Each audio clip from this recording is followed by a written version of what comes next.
Selamat pagi. Pagi. Kurang semangat. Selamat pagi. Pagi. Oke, jadi di sini adalah hari terakhir kita MPLS tapi belum penutupan. Jadi masih ada beberapa materi yang akan diterangkan oleh pemateri kita. Nah, dari di sini materi yang pertama itu ada dari Pak Leo. Dan di sini saya akan membacakan biodata beliau.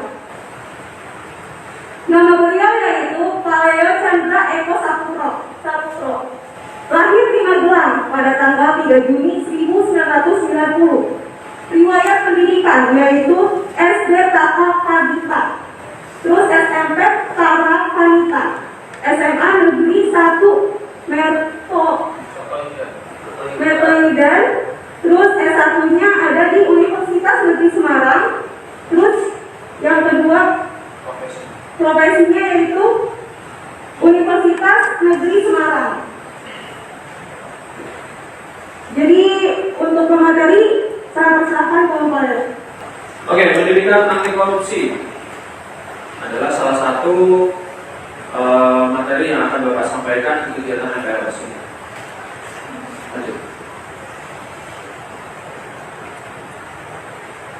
Ada seorang tokoh aktivis nasional yang bernama Sohobi. Siapa beliau? Ada yang tahu? Kalau kalian bicara tentang perjuangan, kalau kalian bicara tentang awal kemerdekaan, itu adalah ada seorang tokoh yang bernama Sohobi. Dia orang Cina, tapi dia adalah salah satu putra terbaik bangsa, di mana mereka tidak hanya Sohobi itu berjuang bersama untuk memperjuangkan hak asasi manusia, memperjuangkan apa yang menjadi kepentingan-kepentingan nasional pada waktu itu, memperjuangkan apa yang menjadi cita-cita bangsa. Jadi kalau kalian berpikir bahwa orang Indonesia diperjuangkan hanya orang-orang Jawa doang, hanya orang-orang pribumi doang, enggak. Sebenarnya perjuangan pada waktu itu adalah bagian pejuang pada waktu itu adalah orang-orang yang tidak hanya orang-orang pribumi saja, tapi orang Indonesia pada keseluruhan. Ada orang Cina, ada orang Jawa, ada orang Ambon, ada orang Papua, ada orang Kalimantan. Jadi jangan pernah berpikir bahwa perjuangan itu hanya dimiliki oleh satu orang golongan saja. Kita semua sama, kita semua Indonesia. Jadi beliau bilang, makin redup idealisme dan heroisme pemuda, makin banyak korupsi. Jadi ketika kalian para pemuda-pemuda bangsa itu makin redup idealisme kalian, kesadaran akan sesuatu yang dirasa salah. Tahu nggak maksudnya? Kalau kalian itu melihat ketidakadilan, terus kalian diam, terus kalian acuh-acuh, itu yang dimaksud dengan redupnya idealisme. Jadi Bapak harapkan ketika suatu saat nanti kita 3 tahun berada di sini, munculkan idealisme. Karena dengan idealisme kalian bisa jadi orang hebat. Adik-adik punya cita-cita jadi orang kaya, munculkan idealisme. Yang pengen jadi tentara, munculkan idealisme. Yang pengen jadi orang-orang sukses lainnya, dokter, guru atau yang lainnya, munculkan idealisme. Karena dengan idealisme pemikiran kalian akan terus berputar dan kalian akan menuju jalan-jalan yang benar. Tidak mungkin orang idealis itu akan berjalan di jalan yang salah. Makanya dengan adanya idealisme akan meminimalisir korupsi. Tapi dengan redupnya idealisme makin banyak korupsi. Karena orang jahat kalau didiemin doang, ya akan makin enak dia melakukan kejahatan. Iya enggak? Kalau ada orang mau nyuri, yang lain pada diem, oh silakan enggak nyuri. Ya, dengan begitu santainya dia akan nyuri. Kalau ada orang mau korupsi, oh saya mau korupsi apa ya? Bangunan. Pekerjaannya diem, mandelnya diem, pejabatnya diem. Ya udah, kegiatan korupsi itu akan berjalan dengan lancar. Seperti korupsi bisa merajalela di Indonesia khususnya. Bapak ingin tanya, korupsi itu apa sih? Makan orang. Hah? Makan orang. Makan hak orang. Makan. Apa itu korupsi? Kapan pertama kali ada? Apa saja yang termasuk korupsi? Dan kenapa ada korupsi? Nanti kita akan bahas satu-satu. Terima kasih tadi jawabannya. Kita coba lihat apakah sesuai apa enggak. Biar nanti kita bisa paham benar-benar. Kita anak muda, kita orang milenial, tapi kita juga harus melek tentang korupsi. Karena suatu saat kalian akan menjadi generasi-generasi yang menggantikan bapak, guru-guru, atau orang tua kalian. Dan kalianlah generasi-generasi yang nanti akan membangun Indonesia. Kalau kalian nanti nggak tahu korupsi, ya udah, nanti kalian diajar korupsi nggak tahu. Ini korupsi nggak ya? Ini bukan korupsi apa enggak ya? Kan gitu. Tahu-tahu masuk penjara. Tahu-tahu pakai rompi warna oranye. Oke, lanjut. Oh iya, perkenalan. Ini foto bapak waktu di Kalimantan. Aku jalan-jalan ke sana. Sama orang Dayak ini pakai baju perangnya. Oke, lanjut. Nah, ini. Halo koruptor. Siapa mereka? Koruptor. Kalau kalian melihat gambar ini, apa yang ingin kalian tanggapi? Santai banget. Santuy. Saat 2 jari, 3 jari apa 4 jari itu? Jari. Senyum coba, diajak foto dengan rompi oranye, senyum. Dia udah tebal muka atau bagaimana? Serius kan? Namanya korupsi itu adalah perilaku paling hina. Hina banget. Duit negara, duit rakyat diambil. Coba, Bapak ingin ngobrol dikit sama kalian. Yang di kelas ini ya, yang daring silakan diamati aja. Nah, dari ujung kepala sampai ujung kaki kalian, tolong sebutkan barang-barang yang tidak berpajak. Produk kalian berpajak? Iya, kainnya bayar pajak. Sepatu kalian berpajak? Iya, perusahaannya bayar pajak. Bahkan kalian sekolah di sini berpajak enggak? Berpajak. Kalian dari pajak untuk negara. Apalagi orang tua kalian kerja? Ada pajaknya. Pajaknya buat apa sih? Pajak itu buat siapa? Rakyat lagi. Untuk rakyat lagi. Membangun sarana dan prasarana.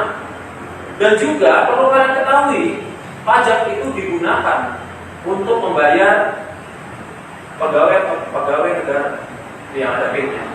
Jadi bapak dibayar sama kalian juga sebenarnya. Pegawai negara, ASN, DPR, pejabat-pejabat negara, presiden, itu adalah orang-orang yang bagian pekerjaannya dibayar oleh pajak. Jadi kalian itu bayar pajak mahal-mahal, duitnya bukan buat kesejahteraan kalian, tapi buat selfie. Santuy. Tanggapan kalian gimana? Pendidikannya harusnya mereka sadar diri, harusnya mereka malu. Tidak ada yang sambil jalan sambil dada-dada, gratis sama ya. Ada yang lagi jalan itu dengan santainya senyum ke media. Di negara lain, kalau orang korupsi, kemana? Di negara lain, kalau korupsi dipermalukan di depan umum. Hanya di Indonesia, korupsi ya ada artis. Ya. Karena kalau di Indonesia masih bicara tentang kemanusiaan, bahwa dirinya adalah manusia yang harus dihargai. Tapi ya mereka tidak menghargai orang. Nah, jadi gitu ya. Jadi korupsi adalah sebuah bentuk hal yang buruk, dan para pelaku korupsi itu akan ditindak oleh negara dan mereka harus menggunakan rompi umum. Rompi Orang. lanjut. Tuh. Nyapuin duit banyak banget. Tapi nggak mungkin duit 2000 juga dikorupsi ya. Kalau duit 2000 juga dikorupsi makin banyak orang yang masuk penjara. Nah, apa itu korupsi? Nah, Bapak akan menjelaskan dari dua sudut pandang. Sudut pandang bahasa dan juga sudut pandang hukum nanti. Pertama dari sudut pandang bahasa. Kayaknya cuma sampai di sini dulu. Yang lain nanti penjelasan langsung. Sudut pandang bahasa sebenarnya istilah korupsi itu dari bahasa Latin yaitu corpus. Kemudian diterjemahkan ke bahasa Belanda. Kemudian nanti diterjemahkan lagi ke bahasa Inggris. Baru masuklah istilah itu ke Indonesia menjadi korupsi. Belanda korupsi, Inggris corruption. Sama-sama artinya mereka itu kebusukan, tidak bermoral, ketidakadilan. Yang jelas istilah korupsi itu tidak baik.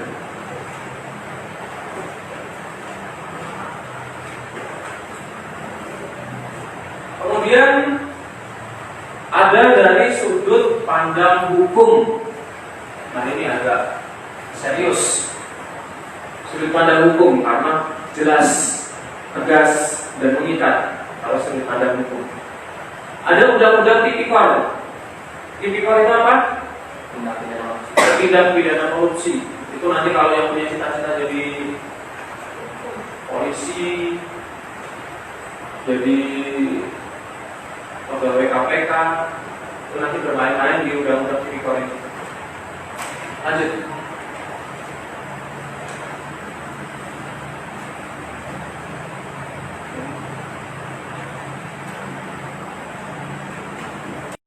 Nah, di sudut pandang hukum ini agak jelas ya.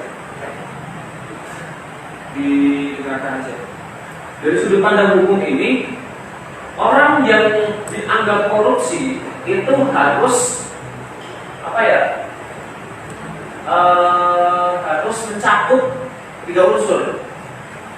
Orang mau dianggap korupsi harus ada 3 unsur ini agar dianggap korupsi yang benar.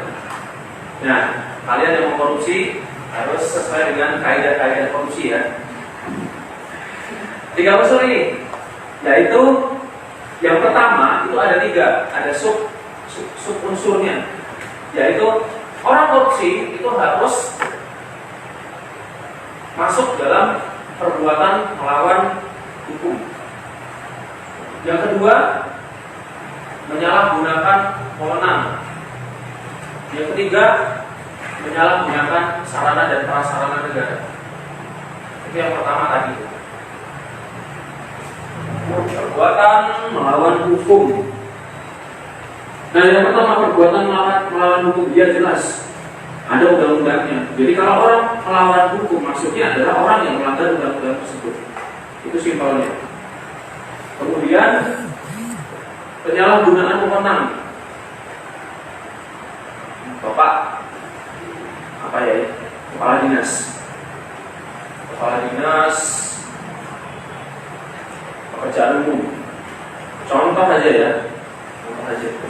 Bapak dinas, kepala dinas pekerjaan umum punya wewenang untuk membangun jalan raya. Itu depan sekolah itu dibangun jalan raya untuk akses kalian berkendara. Anggaran yang 1 miliar disalahgunakan, dipelintir.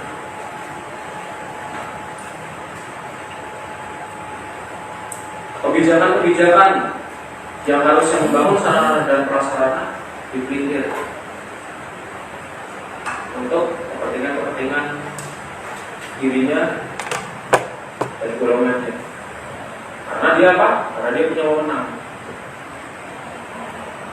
Seperti itu. Kemudian penyalahgunaan sarana dan prasarana. Punya mobil dinas, plat merah, tahu-tahu pulang kampung pakai mobil dinas, boleh apa enggak? Boleh? Enggak boleh. Mobil dinas orang tuanya dipakai anaknya buat jalan sama pacarnya, ke kafe, boleh enggak? Enggak boleh. Apalagi plat hijau. Wah, dibawa buat biasanya bahaya juga. Seperti itu. Jadi plat-plat dinas, plat-plat kedinasan tidak boleh digunakan untuk hal-hal keperluan pribadi. Itu contoh simpel aja sih. Kemudian unsur yang kedua itu adalah memperkaya diri sendiri. Misalkan ada proyek lagi, proyek pengadaan buku 1 miliar. Kegedeannya? Enggak, segitu cukup ya, 1 miliar. Bukunya sebenarnya proyeknya 100 juta. Di anggaran 1 miliar. Duitnya masuk kantong sendiri. Berapa ratus? 900 matematikanya juga. 900 juta masuk kantong sendiri. 500 buat istrinya foya-foya, 200 untuk anaknya jalan-jalan, touring-touring. 200 lagi kantongin sendiri buat beli sepeda. Karena ditanya sekarang. Kayak gitu. Jadi memperkaya diri sendiri ya maksudnya seperti itu. Kemudian yang ketiga jelas merugikan negara. Segala bentuk korupsi pasti akan merugikan negara. Ada nggak korupsi yang tidak merugikan negara? Ya, ada. Semua hal yang dimaksud korupsi merugikan negara. Kalian korupsi, kalian bendahara terus korupsi uang kelas itu merugikan kelas nggak? Ya. Jadi hal yang simpel aja udah jelas itu merugikan. Jadi segala bentuk tindakan korupsi adalah bentuk yang salah dan merugikan banyak kita. Seperti itu. Oke, tadi apa saja korupsi sudah terjawab ya. Kita lanjut ya. Bapak ingin tanya, sejak kapan sih korupsi itu ada? Tidak ada di situ. Biar fokus ke Bapak. Sejak kapan sih korupsi itu ada? Manusia purba udah ada korupsi apa belum? Belum. Sudah. Gimana korupsinya? Gak ada. Belum ada bukti yang bisa menjelaskan bahwa manusia purba itu korupsi. Tapi tidak tahu korupsi apa. Bahkan sistem barter setelah itu, setelah manusia purba muncul peradaban kuno, kan pakai sistem barter. Tahu sistem barter? Tukar menukar barang. Itu belum ada juga indikasi korupsi. Karena kita tukar barang juga seenaknya. Bapak pengen laptop, kamu punyanya sepeda, ya gitu kan bisa. Bahkan kamu pengen rumah, bapak punyanya botol aqua, tapi kamu harus ditukar botol aqua, rumahnya bisa. Karena barang kebutuhan, tidak ada nilai mata. Apa nilai pastinya itu barang. Jadi pasti barter belum lah. Terus masuk ke sistem mata uang. Sudah ada korupsi? Ya, pasti. Dengan adanya mata uang pasti ada nilai, dan ketika ada nilai pasti ada indikasi kecurangan. Ada di peradaban kuno, Yunani, Mesopotamia, Mesir kuno, itu ada penggelapan pajak. Di zaman itu sudah ada. Tahu penggelapan pajak? Pajak-pajak yang diambil dari rakyat dikumpulin sama mandornya, atau orang yang mengumpulkan pajak baru nanti diserahkan ke rajanya. Nah, proses penyerahan itu ada korupsi. Itu di peradaban kuno. Kita masuk ke Indonesia lah, biar kita lebih kena. Di zamannya Diponegoro itu sudah ada korupsi. Tahu Diponegoro? Siapa beliau? Pahlawan. Di mana? Di mana? Jawa Tengah. DIY. Dia memperjuangkan Nanti lah kita bahas di kelas itu kalau di Ponorogo. Sampai pada suatu waktu beliau saking gemesnya sama korupsi bawahannya, di depan umum dia menampar bawahannya pakai sepatu. Pak, serius?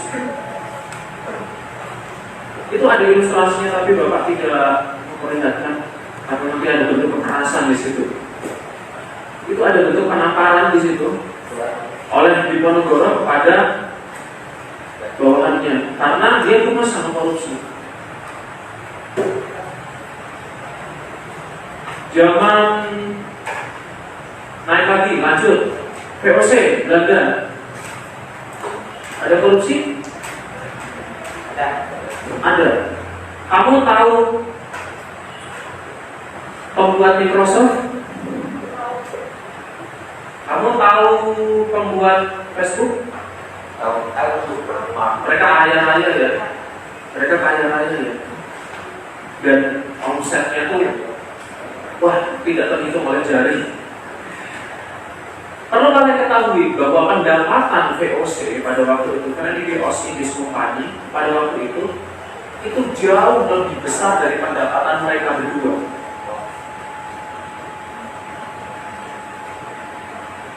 Dari apa coba pendapatannya? Dari jualan rempah-rempah doang, dari menguasai Nusantara pada waktu itu. Bisa kaya-raya kayak gitu, tapi ada tapinya. Tapi bisa bangkrut juga. Sekelas perusahaan sebesar itu bangkrut karena apa? Yang berkah. Ya, tidak berkah boleh. Karena korupsi. Perusahaan sebesar itu sekarang tidak ada tandingannya loh. Perusahaan sebesar itu bisa sampai bangkrut karena korupsi yang dilakukan oleh bawahan-bawahan. Akhirnya bangkrut, diserah terimakan ke kerajaan Belanda. Dan jadilah dia Belanda pada waktu itu. Itu korupsi. Jadi korupsi itu sangat-sangat berbahaya. Enak nih ngambilin duit 100.000, punya bapaknya dompet 100.000 lagi. Ada recehan di dapur, punya emaknya buat beli kampung, diambil lagi. Punya adiknya buat beli permen, diambil lagi. Iya udah, bangkrut keluargamu. Jual rumah. Serius. Jadi korupsi itu sangat-sangat berbahaya. Apa sekarang masih ada korupsi? Iya. Ini ada korupsi yang bagus. Korupsi ada yang bagus nggak? Ada. Tapi jangan dilakukan. Di Prancis pada waktu itu ada kerajaan Prancis yang pada masanya Raja Louis ke-16 dengan istrinya namanya Maria Antoinette, tulisan Antoinette. Prancis kan bacanya ini. Si raja dan si ratu itu sombong. Dia foya-foya di saat rakyatnya miskin, rakyatnya terlantar dan kelaparan. Dia foya-foya, uang negara dikorupsi. Gemes dong rakyat, gemes nggak kalau kayak gitu?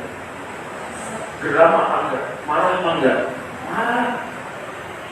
Saya makan roti sampai dibagi 5, mereka foya-foya dimakan makanan, sisanya dibuang-buang sampai banyak rumah. Makanya pada waktu itu di Prancis terjadi kudeta besar-besaran. Maria Antoinette dibunuh, kerajaan digulingkan, dan muncullah slogan revolusi dari Prancis. Liberté, Égalité, dan fraternité pada waktu itu. Dan akhirnya Prancis bisa menjadi negara besar sampai sekarang. Prancis bagus nggak sih kalau kalian lihat di foto-foto? Rata-rata bagus ya. Bahkan Indonesia sih bukan sama mereka. Gara-gara apa? Gara-gara korupsi. Sebenarnya Indonesia juga bisa kayak gitu. Dengan slogan Bhinneka Tunggal Ika itu muncullah gerakan untuk mempersatukan Indonesia pada waktu itu. Tapi enggak sampai posisi di mana mereka itu benar-benar membuat satu sistem pemerintahan yang baik. Prancis bisa bangkit, Indonesia masih aja. Karena apa? Korupsi. Korupsinya digimanain?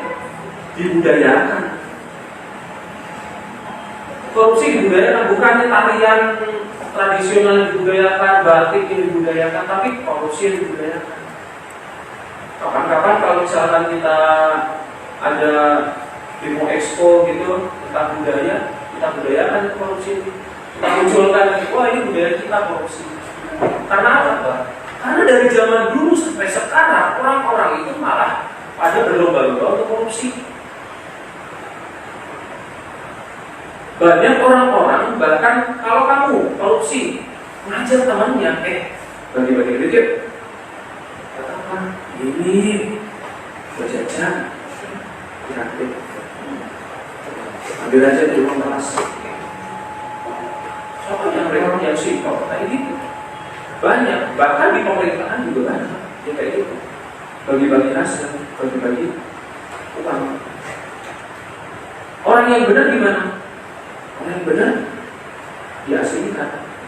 Kalau di Indonesia tadi dikucilkan, dibuang, dimusuhi. Jadi ini sudah mengakar.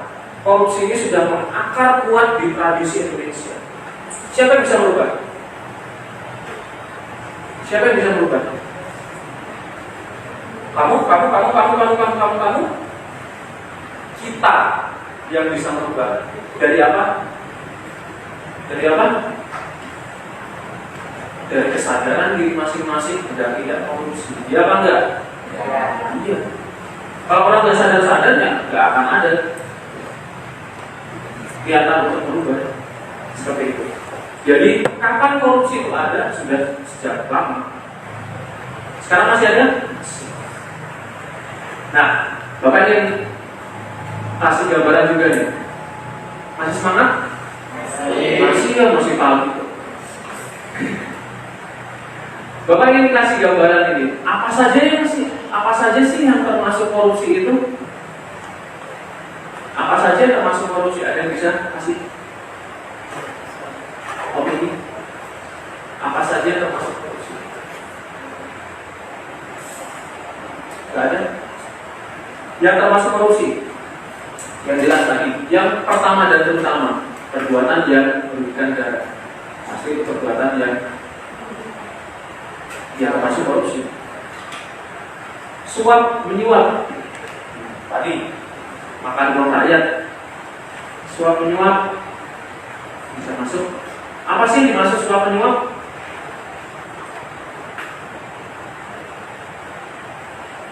Saya kepengen bangun rumah di tengah setu. Boleh nggak? Boleh nggak? Nggak boleh, karena ini adalah sarana masyarakat umum. Nggak boleh dijadikan milik pribadi. Tapi saya ngebet, karena saya kaya, saya bebas dong. Iya, saya sultan.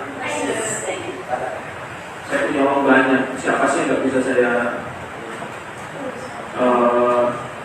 suap? Jadi yang dimaksud suap adalah ketika orang itu menginginkan sesuatu tapi melanggar hukum, melanggar kebijakan, melanggar wewenang dari negara. Dia kasih duit pelicin, gimana sih?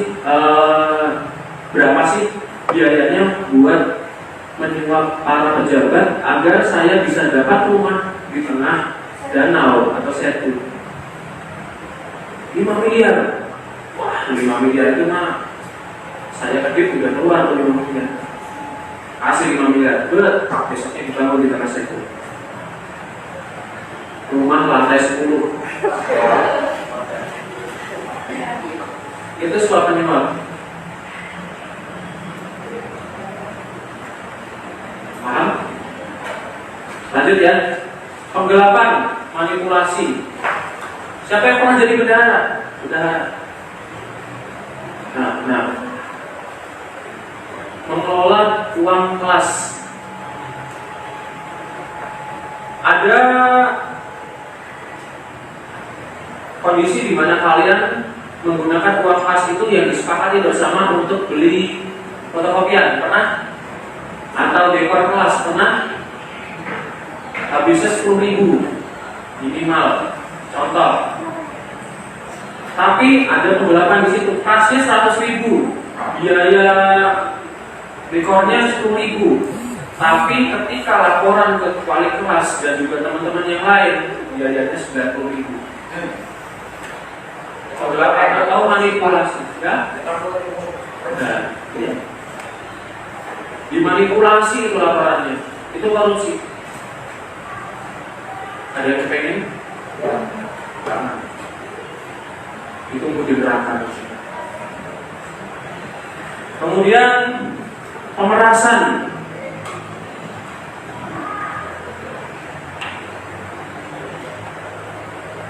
Maksudnya gini, kamu punya guru nanti. Guru, nilai kamu jelek kebetulan.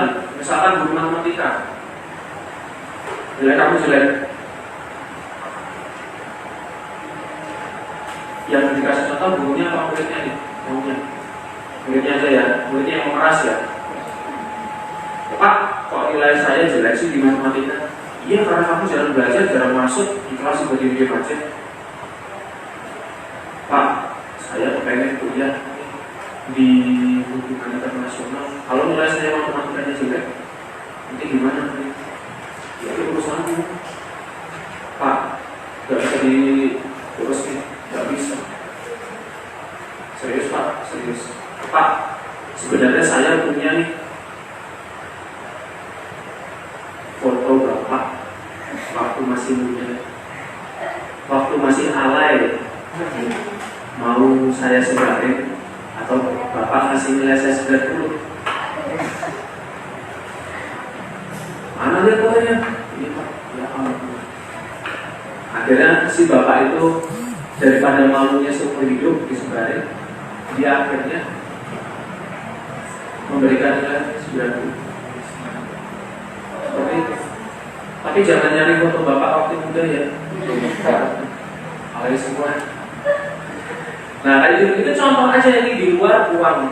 Banyak juga yang di luar termasuk perpecahan.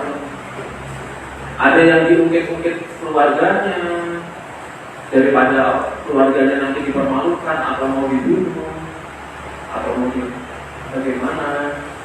Kemudian akhirnya dia memberikan sejumlah uang untuk menutup aibnya itu termasuk pemerasan. Itu juga dikategorikan di dalam korupsi. Dan masih banyak lagi. Tapi yang jelas itu saja. Paham sampai sini? Masih semangat? Korupsi di Indonesia sudah mengakar kuat. Tapi kenapa kok masih ada? Kenapa kok orang Indonesia masih hobi untuk korupsi? Jadi nanti kalau anak SMA ditanya ini hobimu apa? Korupsi. Jangan anak SMA pejabat, hobimu apa? Korupsi. Cita-citanya apa kalau masih SD? Koruptor. Kenapa kok korupsi masih mengakar kuat di Indonesia? Pada dicatat nggak ini? Enggak ada bapak doang.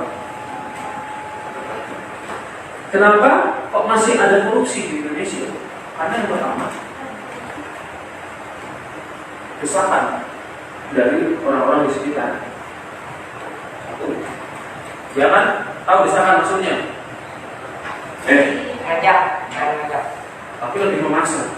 Biasanya ke atas, dari atasan ke bawah. Kamu, coba dimanipulasi nih anggaran, biar nanti saya bisa jalan-jalan ke sini. Kamu, ambil itu duit, sebagian duit dari anggaran, biar kita nanti bisa bayar kuliah. Desakan dari orang-orang di sekitar. Yang kedua,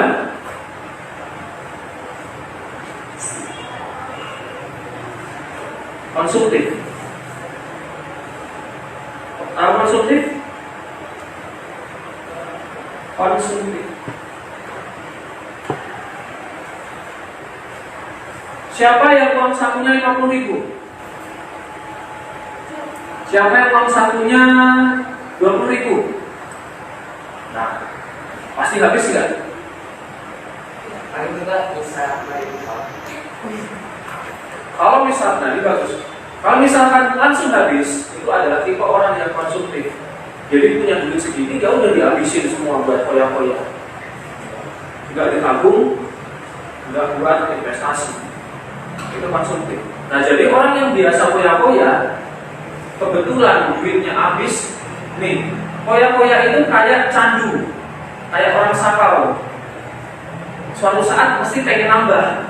Biasanya koya-koyanya 5 juta, suatu saat nanti akan pengen nambah lagi. Aduh, 5 juta cuma dapat kayak gini. Saya pengen nambah lagi 7 juta, 10 juta, 15 juta, 20 juta. Padahal duitnya nggak segitu. Duitnya cuma 5 juta doang. Jadi bisa pasar daripada dia. Nah, orang-orang yang sering koya-koya kayak gitu akan terus bertambah. Di saat pendapatannya sedikit, terus dia nyarinya di mana? Nyari sisanya itu di mana? Oh, korupsi. Jadi orang-orang seperti itu yang perlu diwaspadai. Biasanya akan lebih besar peluangnya untuk korupsi adalah orang-orang yang konsumtif. Karena rasa ingin menambah dan menambah.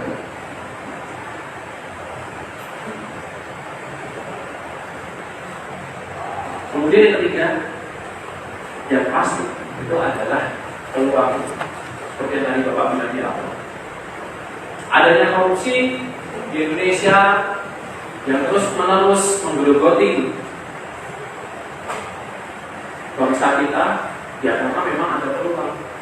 Ada peluang di mana kalian ini, kita semua tidak peduli kepada mereka-mereka yang mengkorupsi. Makanya mereka peluang ada celah. Kalau kita dikit-dikit, ada tindakan yang merugikan negara nih, lapor dong.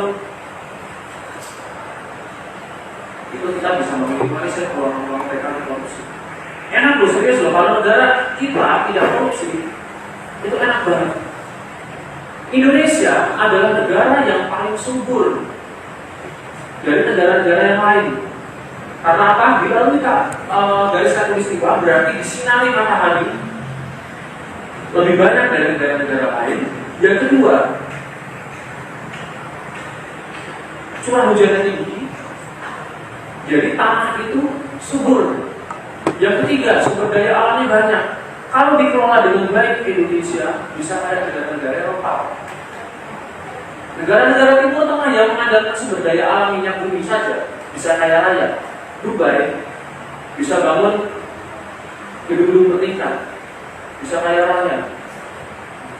Indonesia yang memang dasarnya udah kaya, tapi dihabisin buat korupsi, bukan buat kita, bukan buat negara, bukan buat pembangunan.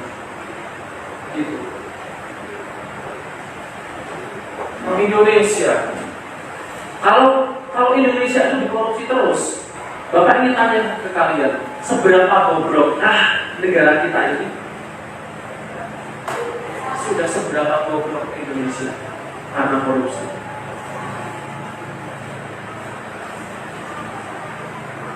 Peringkat berapa sih Indonesia korupsi?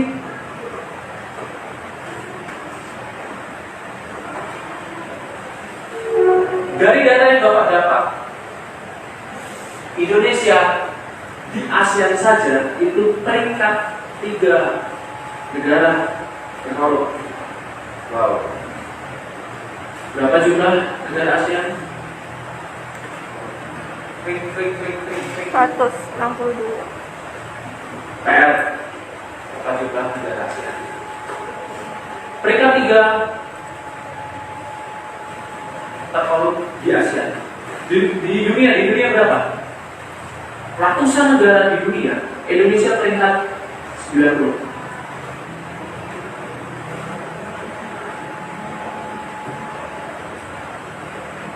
Sudah merasa bobrok? Bobrok banget.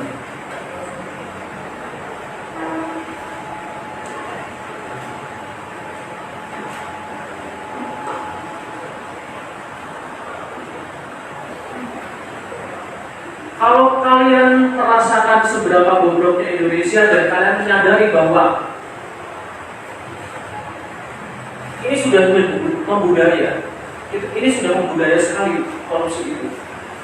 Lantas, apa cara kalian nih, generasi muda milenial, apa cara kalian untuk agar memutus rantai COVID, ya, korupsi? Apa? Sadar apa? Sadar diri. Maksudnya kan jangan mengarah orang lain gitu.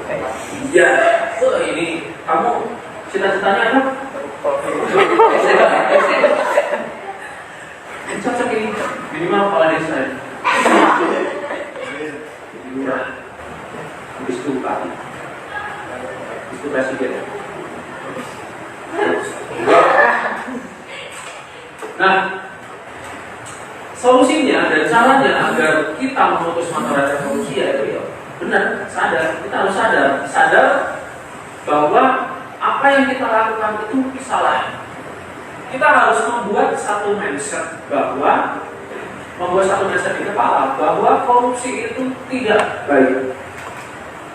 Kita bangun aja opini di kepala kita. Korupsi tidak baik. Kita mulai dari diri sendiri untuk membuat itu. Kalau kita sudah membuat pemikiran di kepala bahwa korupsi tidak baik, otomatis perilaku kita tidak akan menjurus ke korupsi. Ya enggak? Teman-teman, ayo ini ngambil gitu ya, bawain orang tua ya, LKS nih, yang tadi Bapak bilang, harga 10.000 jadi 100.000, habis itu kita koyak-koyak nih, kalau pilihan, apa, rumah makan apa namanya itu? Hah? Project, boleh di situ. Kita koyak-koyak. Nah, kalau kamu punya pemikiran bahwa korupsi tidak baik, enggak, itu korupsi namanya, saya nggak mau mengkorupsi anggaran rumah tangga orang tua saja. Nanti ujung-ujungnya orang tua bangkrut, saya nggak dapat uang saku nanti minggu depan. Kalian simpel, dimulai dari diri sendiri. Yang kedua, sadar dan juga kritis terhadap lingkungan sekitar. Ya kan enggak? Melihat situasi kondisi yang tadi Bapak bilang, sadar, ini ada korupsi, laporkan. Ada kok jalur-jalurnya, laporkan saja. Jadi seperti itu. Kita putus, kita tidak berikan kesempatan mereka untuk korupsi. Dengan begitu, semoga kedepannya ketika kalian nanti jadi pejabat-pejabat negara, kalian bisa menerapkan hal-hal yang jauh dari korupsi dan Indonesia bisa bangkit. Indonesia nggak perlu utang-utang lagi sama negara lain. Indonesia bisa bangun negaranya sendiri. Ya kan? Indonesia bisa memanfaatkan SDM biar bisa nanti bersaing sama tetangga-tetangga yang lain. Biar nggak diinjek-injek sama tetangga-tetangga negara yang lain. Ya kan?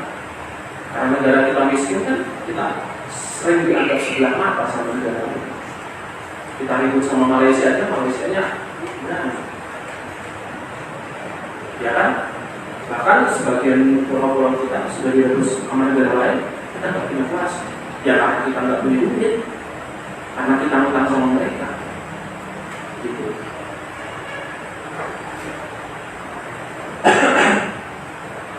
Yang jelas, kalau untuk jangka dekat ini, kita nggak bisa mengurangi populasi tikus-tikus di kantor. Tahu nggak sih tikus-tikus? Kita kalau jangka dekat ini kita nggak bisa, akan sulit karena ini sudah membudaya dan sudah mengakar kuat di Indonesia. Tikus-tikus itu gimana caranya di bumi hanguskan?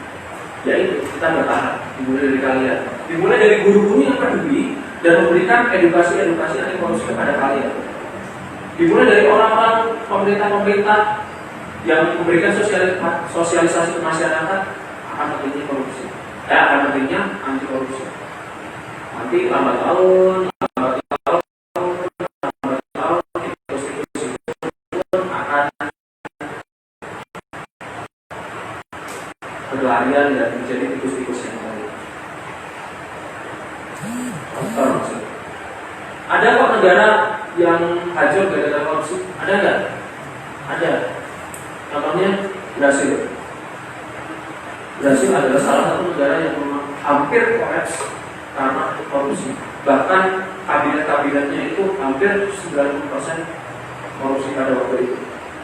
Negara hampir tidak terkendali pada waktu itu. Karena kesadaran untuk korupsinya. Jadi, kalau kalian ingin merubah Indonesia, rubahlah dari diri. Bapak ingin sampaikan hikmah terakhir untuk kegiatan hari ini. Apa kalian ingin menyampaikan pesan apa yang tersampaikan dari apa yang Bapak paparkan di depan ini? Ada yang ingin menyampaikan korupsi itu bagaimana? Korupsi itu gimana? Baik, jahat? Jahat. Kalian harus korupsi? Tidak. Kalau kalian melihat orang yang korupsi harus laporkan. Jadi Bapak harapkan dan juga yang kalian dapatkan, Bapak harapkan